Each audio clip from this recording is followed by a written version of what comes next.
Hey, DawgNation, my name is Brandon Adams, and welcome into the debut episode of a brand new show here around DawgNation. Now, if you watch DawgNation Daily live on video each day, you see us at the conclusion of each show do what we call our R.S. Andrews cool down. That's our chance to react and talk and take some of your comments and just reflect on whatever's going on in the college football world. Well, R.S. Andrews is a great partner of ours here at DawgNation and on DawgNation Daily, and Dari Payro is a name you hear me mention as being associated with R.S. Andrews. And, well, you know, Dari just is a big college football fan. He loves the chance to talk college football, give us a chance to pick some games. You know, Connor Riley and I have been looking to do a show like this for quite some time, and Dari said, well, why don't we just all kind of just do this together? So this season, courtesy of our friends at R.S. Andrews, we're going to indeed do just that. The name of the show is Go With The Flow.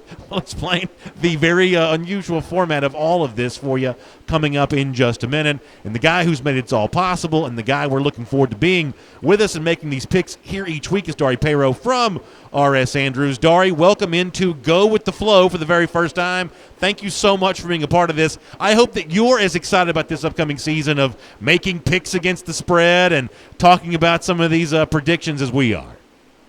Oh, most definitely. Can't wait for the season. Super excited for college football and super excited for the Dogs. So looking forward to it. All right, so we tried to come up with the most convoluted format possible for how we're going to pick these games, and we wanted to get as many people involved in this as we possibly could. So we're going to hear from, over the course of this show, DawgNation's Mike Griffith, DawgNation's recruiting insider Jeff Sintel. We're going to hear from some of the members of our audience and the DawgNation public. In future weeks, even folks at the DawgNation Forum will have a chance to weigh in on this. Connor Riley himself will have a chance to be a part of these picks, and here's essentially how it's going to go.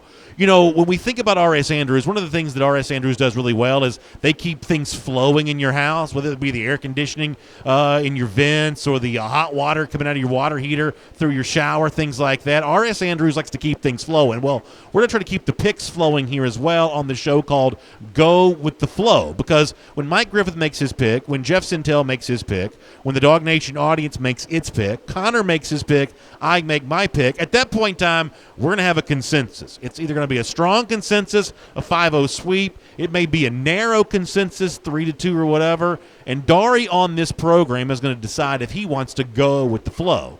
And as many of you play along with us as you watch the show as well, you can listen in on these too and decide if you like the picks that we've made and whose side you'd be on when it comes to the top games of the upcoming season. So, Dari, without further ado, let me start in Nashville with Georgia and Vanderbilt on Saturday night. And the thing I feel the strongest about with this one is the over-under. And as a way of getting things started, let's find out if some of the rest of our crew feels quite as strong as I did. Let me start with Mike Griffith, our DawgNation reporter on the scene in Athens. The over-under is at 58 right now. What did Mike have to say about that? Let's take a look. In a little bit of an upset, I take the under because Kirby remembers that Derek Mason said he loved him like a brother, and they had a good time this summer. Boy, Mike in kind of a fancy setup there with the suit and tie and everything else. He goes under. How about Jeff Sintel? Let's take a look at Mr. Sintel. I'm taking the over. Nice. Good job. So Jeff, a man of few words, he takes the over. We also polled some of our DawgNation daily audience on this. Did they take the over? Did they take the under? What did the DawgNation daily audience say? So 67% took the over. So thus far, we're 2 overs and 1 under, if I'm doing the math correctly. Connor Riley, you join us here now. You going over, under the 58 for Georgia-Vanderbilt at the moment? Life is too short to bet the under. I think Georgia's going to want to score a lot of points here. I think Vanderbilt's defense was one of the worst in the country a year ago. It's going to stink again to start the season this year. Give me the over 57. So, Dari, you hear the consensus start to being built here. We got, 3 overs, 1 under.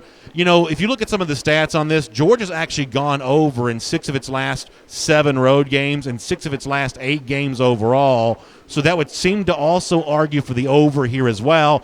But, Dari, that's not what I'm going to do, and I'm not going to lead you astray. I think the play here is the under. I think Georgia's got an inexperienced crop of receivers, and maybe they don't fully develop them until later on in the year. I think you want to get a lot of different running backs involved, and frankly, you may not have to do all that much to beat Vanderbilt badly on Saturday. So I'm going to go under here, which I think leaves us at 3-2 overs on top of the under here. So, Dari, I ask you, are you going to go with the flow? Are you going to join the crowd and take the over for Georgia and Vanderbilt on Saturday? No, I think it's going to go under.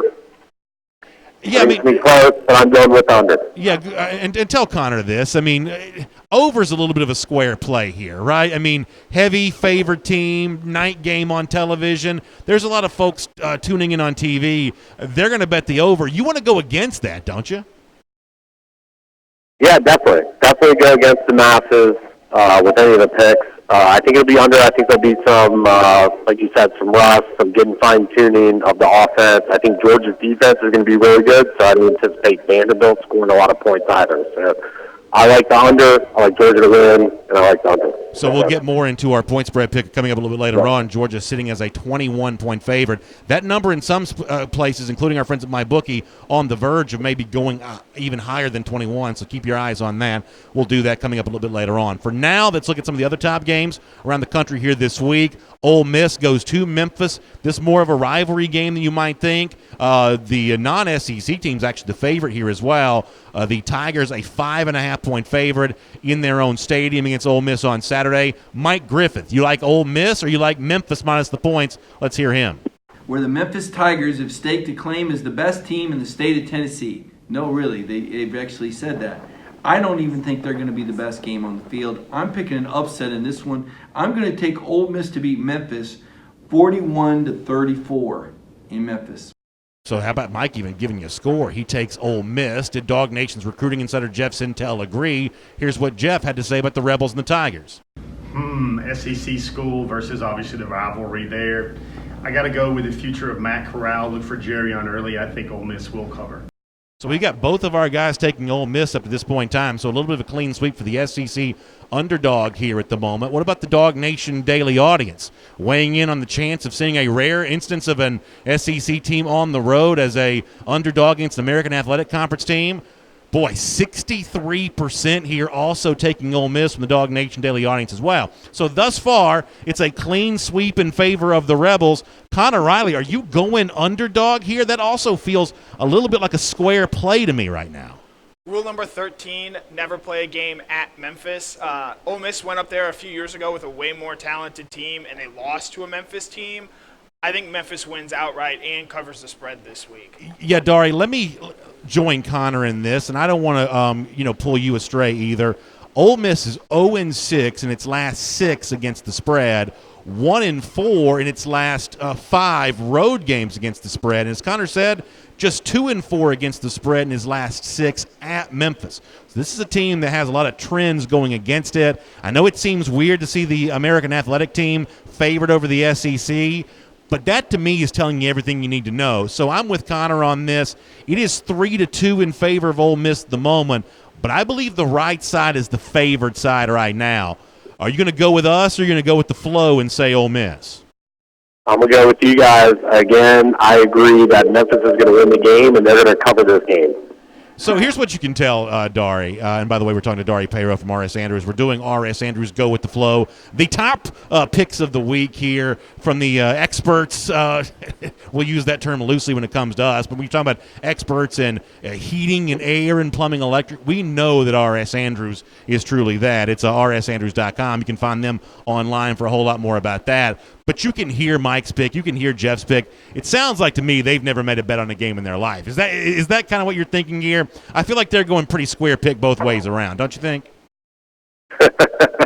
Yeah, sounds like it. Yeah, so indeed. So we're off and running here. So Dari's with us on the Ole Miss Memphis situation. We like the favorite to cover that spread there. How about a big number for Duke and Alabama in Atlanta on Saturday? This one made more complicated by 4 Alabama players suspended for the first half, and obviously the very serious injury situation that Dylan Moses, the star linebacker of the Crimson Tide, is dealing with. Crimson Tide, though, still a 33.5-point favorite. Do they cover that gigantic number? Here's what Mike Griffith had to say. Alabama and Duke. Here's a preseason game everybody's interested in for about 5 minutes. Alabama wins this game 41-3.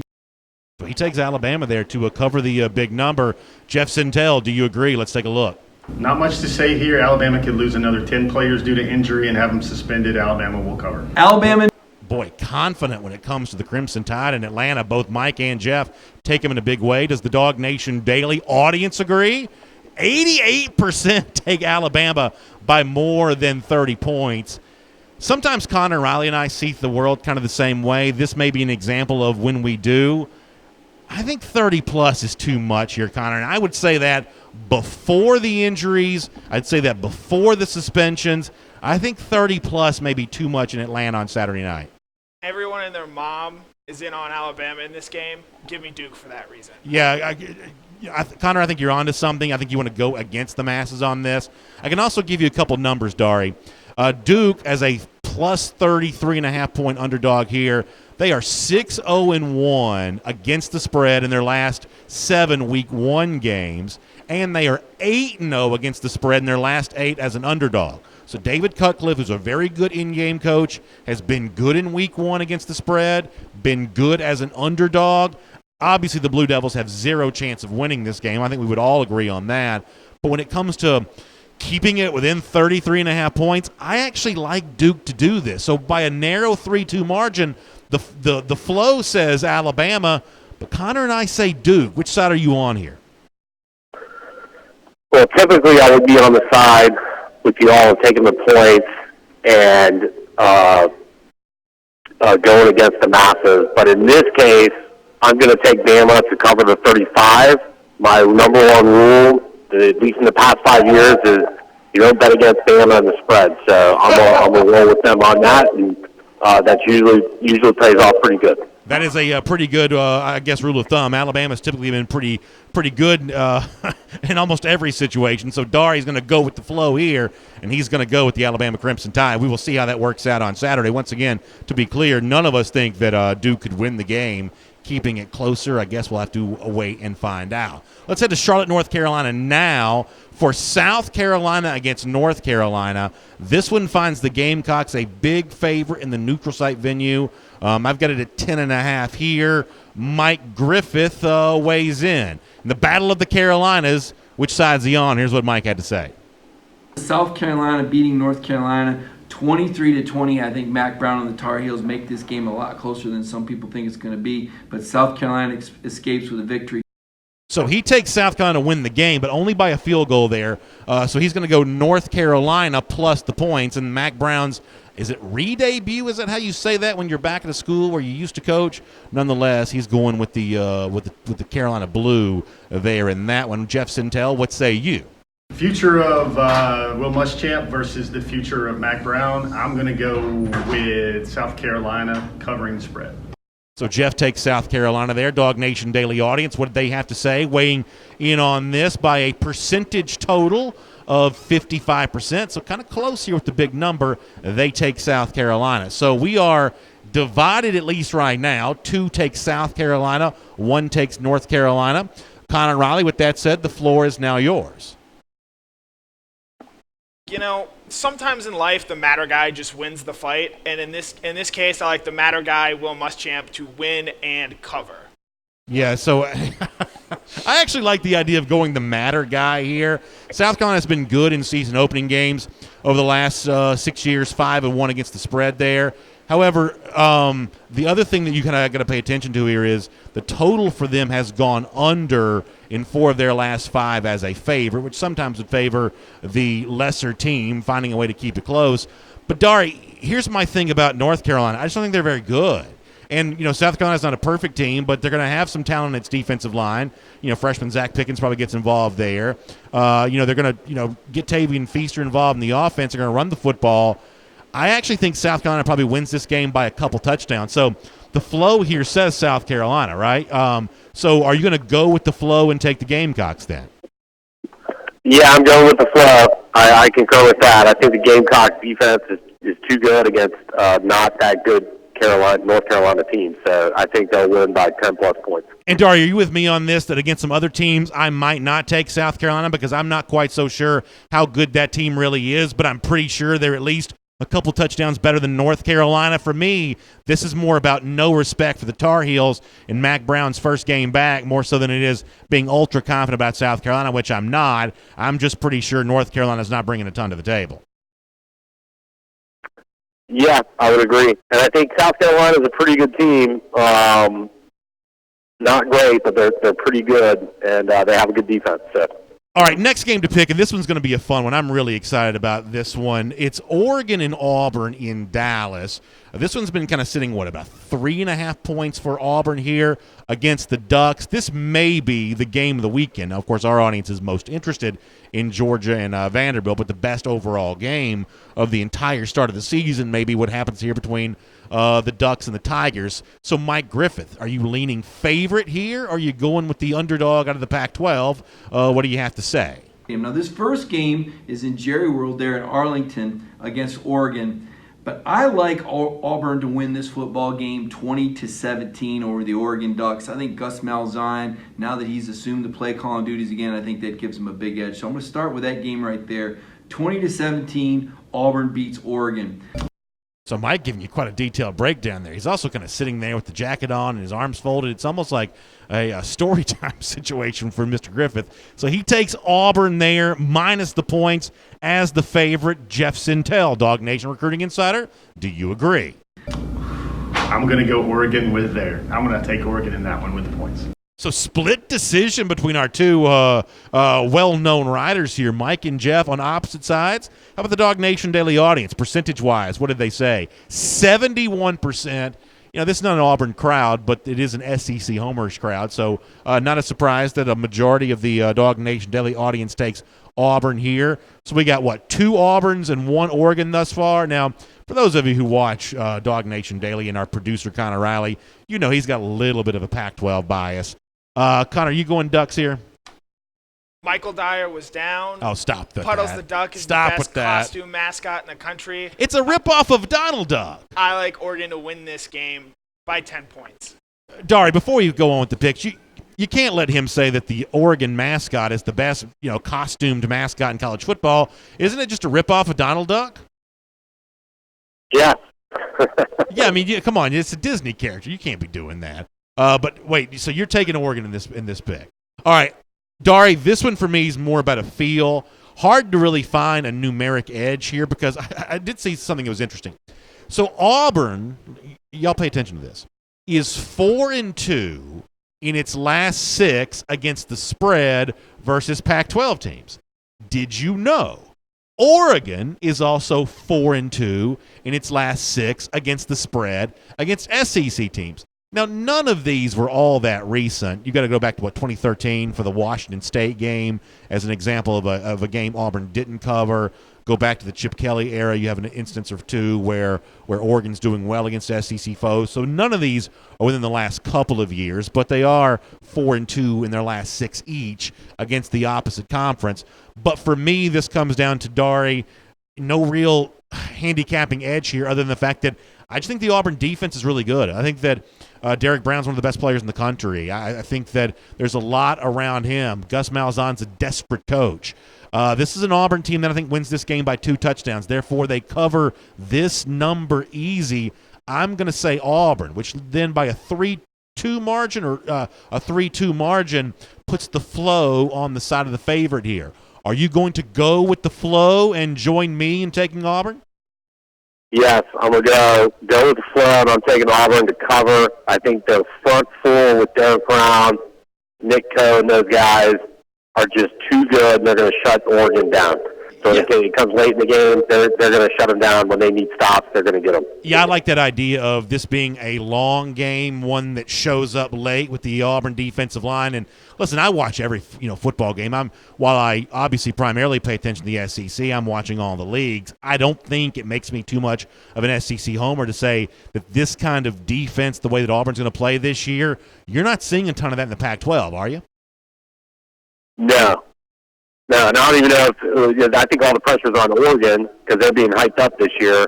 So coming in this game, they're going to meet a whole different type of defensive team that they'll never face in the Pac-12. Plus, here's one thing when both teams are ranked and the lesser-ranked team is favored, typically Vegas knows something there, and so maybe Vegas knows something about this one. All right, a couple more games outside the SEC to get to for a moment. Missouri, Wyoming, rare road trip to Laramie for Barry Odom, the Tigers. Mike Griffith, weigh in with your pick, sir. I don't know who did this. Maybe the last athletic director on the way out was mad at somebody, so he scheduled a road trip in Wyoming. I think driving through that state, the only thing I could think is that the only people or the only living things that would be happy in Wyoming were dinosaurs. And that stuck with me for some reason. I don't know. I think Missouri's going to get the win, 30-20 over Wyoming, a game that's closer than people think. There's always a lot of wind there, so it's always hard. It might be hard for Kelly Bryant to throw the football, but they should beat the Cowboys 30-20. So Mike takes Missouri to win, but Wyoming to cover as the home team there. What does Jeff Sintel have to say about this? 17.5 points. Now, you have to look through the annals of history to see Missouri with 17-point lines against Wyoming. Or you could just simply say Missouri's the better team and they will. So Jeff going simple here. He simply believes that Missouri's the better overall team. Does the DawgNation Daily audience agree? 69% take Missouri at Wyoming here and this one. So what do we got so far? 2 on the side of Missouri, the SEC side, 1 on the side of Wyoming here. Connor Riley, which side are you going to be on in this one? Did you know? So there's a giant volcano under Yellowstone National Park, and it apparently is like long overdue for an eruption. And because of that eruption, I think Missouri's going to score a lot of points in this game. Offensive weapons, they've got some guys. Kelly Bryant making his debut. I like Missouri to win and cover here as a road favorite. Winning and covering in Laramie, Wyoming. So I did some research on this. Did you know that Missouri has only been favored on the road by 14 or more points 5 times since 2003 as nearly an 18-point favorite at Wyoming? That's actually kind of an unusual spot for them to be in. But they are the better team. I think they're actually really, really hungry. I don't know that it's got a whole lot for me to do with Yellowstone and eruptions, but I do think that Kelly Bryant might be ready to erupt after losing his job at Clemson. I believe this team, because of the way it's been handled by the NCAA, may also be ready for an eruption there as well. So I'm going to go Missouri, which puts us solidly on the side of the flow. Dari, big favorite, weird, tricky spot on the road. Are you going to go with the flow and take the SEC team here, or do you think the underdog got some life? I'm going with the flow. I'm taking Missouri to cover. I think Kelly Bryant's going to have success, and Wyoming just doesn't have an offense. I think they're going to struggle to score. Yeah, and if you're struggling to score, it's going to be hard to keep it close to that number. It is typically kind of a weird spot to see a home team, dealing with that kind of a deficit there. But Missouri's probably one of the 25 best teams in the country, maybe, so that may explain part of that. Let's go with the flow here on the DawgNation video channels. Brandon Adams along with Dari Payro from our friends at R.S. Andrews. You know, they love college football. They love the kind of conversation we're able to have each and every day here. That's one of the reasons why we like working with them, and you'll like working with them, too, when you reach out to them, whether it be for the $99 Smiley air conditioning tune-up or something wrong with your water heater, anything like that. You know, they show up on time. They do the work that was promised for the price that was promised. That's why we say, story after story, R.S. Andrews has been delivering smiles, and they can deliver smiles for you as well. Check them out online at rsandrews.com. We'll finish up in just a moment with a look at Georgia and Vanderbilt. Dogs is a big 3-touchdown favorite there. Before we get to that, a couple more games from outside the SEC to get to. Oklahoma in Norman against Houston, also out of the American Athletic Conference. Sooners big favorite here, 23.5 points. Does Jalen Hurts in his first game cover the big number against a typically dangerous foe? Mike Griffith weigh in. Oh, we don't have Mike on this one. I'm assuming he's taking the favorite on that, right? I'm assuming Mike Griffith's taking probably the favorite. So we'll count him as the Sooners on this. How about Jeff Sintel? You like Hurts and the boys there in Norman on Sunday night on this one? Jeff, what do you say? I look for Oklahoma to cover that spread. Jeff, very matter of fact, he takes Oklahoma to cover that spread. DawgNation Daily Audience, what do they say? Is it a clean sweep thus far? Big number here. Is that a clean sweep? 80% take Oklahoma. One way or another, that's too high. It shouldn't be 80%. The game is at least more worthy of consideration than that. But we are at a clean sweep right now. Connor, you taking Sooners here? Houston's under new management with Dana Holgorsen. Yeah. He gave Oklahoma a lot of trouble in his time at West Virginia. They've got a nice offense and quarterback Derek King. 23.5 points. It's a lot of points on the road for Houston. Come on. Give me the Cougs. There you go. That's what I like to hear right there. And, Darley, let me back this up with some numbers. You know, you want to go back to previous coaching regimes, Tom Herman and everybody else. Houston as an underdog has been very dangerous. They're 13-17 straight up in their last 30 as an underdog. They've covered the spread 18 of those times over that same span. I don't need them to win, but can they keep it closer than 23.5 points? I believe they can. Daria, I'm not a believer in Jalen Hurts. I don't think this is a top-flight quarterback.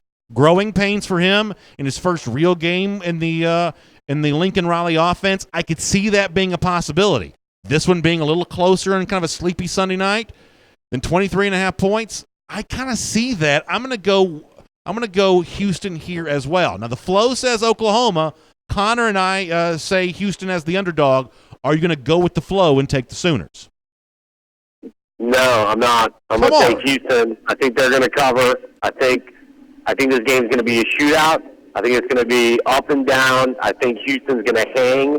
I think Oklahoma's going to win, but they have enough firepower to keep this game close within that point spread. So I'll take the points. Yeah, if we're talking about an Oklahoma offense that doesn't show improvement from a year ago, that's also a pretty big statement for the rest of the playoff chase there as well. Last non-SEC game to get to before we do the Dogs. How about Notre Dame on the road at Louisville as a 20-point favorite? Mike Griffith. We'll see the Irish later on this season. How do they look on, is it Monday? Yeah, this is Monday. How do they look on Monday there at Louisville? Mike, weigh in. Louisville, not much of a program left after the NCAA went through there and cleaned house. Athletic director Rick Pitino. I like Notre Dame to beat Louisville 31-13. It's hard to believe just a few years ago Louisville was a competitive team. So he gives you these scores. You have to do the math in your head. Who did he take? Louisville. Oh, he took Louisville. So Notre Dame wins, but Louisville covers. Mike's giving you more information you probably need here. So he takes Louisville plus the 20 points. Jeff Sintel, you want to weigh in on this? Who you got here? I'm going to take Louisville in the 20 points in that game. You're doing great, by the way.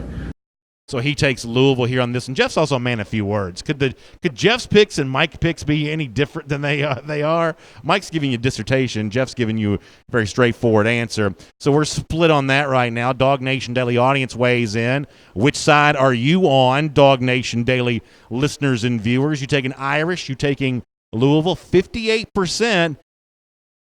You know, they take Notre Dame here, but there's a little bit of doubt maybe in that about the ability to cover the big number. So we're 2-1 favoring the Irish here. Connor, you on the Notre Dame side minus the big number? Or do you think the home team on Labor Day has a chance to keep this one close? I love a good road dog, or a home dog. Louisville, 20 points at home. That's a lot of points to give up. But Louisville is also one of the worst teams in all of FBS this year. Because of that, Ian Book coming back for Notre Dame.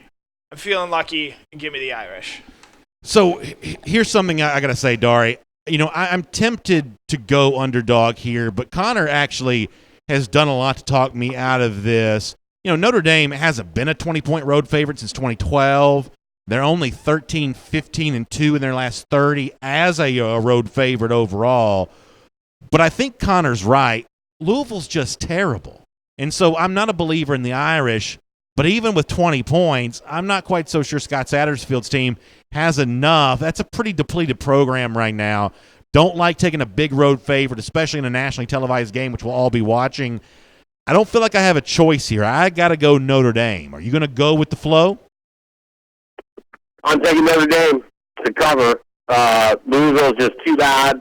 It's going to take a while for that program to rebuild. Now's not the time. Notre Dame is balanced. They're going to win in this game on both sides of the ball. They're going to dominate on offense and on defense. Louisville was the worst in the nation last year on third downs. That continues again this game. I think Notre Dame easily covers this. I think that's well said. That's really solid analysis. And now here on Go With The Flow, presented by our friends at R.S. Andrews, it is time for the moment you've been waiting for. Georgia as a 21-point favorite on the road at Vanderbilt. Do the Dogs get the cover? Mike Griffith, take it away. On the Commodores, 44-13. Kirby Smart, he can name the score. I think he's going to take his foot off. So, again, with these mathematical deals, he does take Georgia, though, by the big score to go out and get the cover. Jeff Sintel, how about Georgia minus the 21? Which side are you on in this one? I think Vanderbilt very rarely scores 21 points in this rivalry. I look Georgia to win by about 28 points. The Clean Bulldogs. sweep thus far. How about the DawgNation Daily audience? I'm guessing that most of them have taken the Georgia Bulldogs in this one. Let's see what the percentage total gets us to. How high is that? About 93% taking Georgia minus the 21 here. That's a pretty big number overall. Kind of this obviously has the whiff of being obviously a lot of folks who certainly hope to see Georgia do well, at least in the case of much of our audience and certainly me. Is minus 21 the right side in Nashville on Saturday night? Are you familiar with the Garth Brooks hit, I've Got Friends in Low Places? I do know that song. So Kirby Smart has talked a lot about his sort of friendship with Derek Mason on and off the field. And like I said earlier, I like a good home dog. In 21, I can't take too many 20-point road favorites. Give me Vanderbilt. Really? You think it stays closer than 21? I think 20 points exactly. I'll be sweating it, but give me 20 points and give me Vanderbilt to cover. Here's what I'm going to say. If Georgia only wins this game by 20, the DawgNation Daily audience on Monday on the show for the R.S. Andrews cool down and everything else is going to be pretty disappointed. Dari, I don't think this thing goes way over minus 21. I don't think it's 56-0, but 34-10, maybe 37-10, going under, but better than the minus 21. I like Georgia to cover. I'm actually surprised that Connor didn't go doors here. Are you going with the flow on the Georgia side, or are you with Connor that this thing might sneak under 21 points? I think this is going to be close. I'm going to go with the Dogs, but I can easily see a case to take the points here. I mean, this is I think it's going to be really close around that number, but I'm going to go with the Dogs to cover. I think the game may be a little sloppy as teams adjust, but Georgia's defense is just going to be really good in this game. If they get the running game going early, I think they can easily cover. But I think it's going to be close to that number, and I'm taking the Dogs. Well, we'll certainly look forward to watching how that plays out. I'm with you. I think the Georgia defense shows up, and I think that allows a comfortable win, and we'll see if it exceeds that 21-point number. Dari, thanks so much for being a part of Go With The Flow here this week, and, of course, the R.S. Andrews Cool Down each day on DawgNation Daily. We'll look forward to following these picks here this weekend, providing an update here next week, and obviously talking about the next week's slate of games. It should be a lot of fun, and, of course, I'll invite folks one more time to go out and check out rsandrews.com for all of your air, heating, plumbing, and electric needs, and for all of our point spread information and line movements. Thanks to our friends at MyBookie there as well. Find them online, MYBOOKIE. You can look them up and find them. Use the promo code DawgNation. Get big savings on your first deposit. Make sure you check out MyBookie online, the promo code DawgNation, for a whole lot more on that. Dari, thanks for your time. We'll talk to you again next week. All right, sounds good. Thanks, Brandon. Good Dogs. Great stuff there from Dari Payro, and we'll talk to each of you next week here as well on Go With The Flow, brought to you by R.S. Andrews.